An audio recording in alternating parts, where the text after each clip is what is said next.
নমস্কার বন্ধুরা, উর্মিলা রান্নাঘরে অনেক অনেক স্বাগত। আজকে দেখাবো আলু কুচি, পেঁয়াজ কুচি দিয়ে ডিম দিয়ে আলু ভাজা দেখাবো।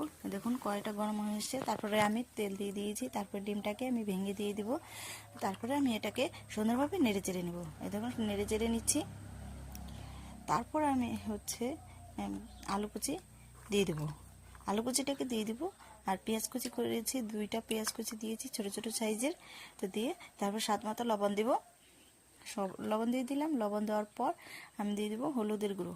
হলুদের গুঁড়ো দিয়ে আমি সুন্দরভাবে নেড়ে চেড়ে নিচ্ছি। দেখুন, বাড়িতে যদি কোনো কিছু রান্না করার ইচ্ছা না করে তাহলে এই রেসিপিটা বানিয়ে খাবেন, দেখবেন কত অল্প সময় হয়ে যাবে। দিয়ে দিয়েছি। তারপরে লঙ্কা ভাজি করে নেব, আমি ভাজি করে নিচ্ছি। এই দেখুন কত সুন্দরভাবে এইগুলো দিয়ে এক থালা ভাত খাওয়া যাবে। তারপরে আমি এটাকে সুন্দরভাবে নামিয়ে নেব। আর ভিডিওটা যাদের ভালো লাগবে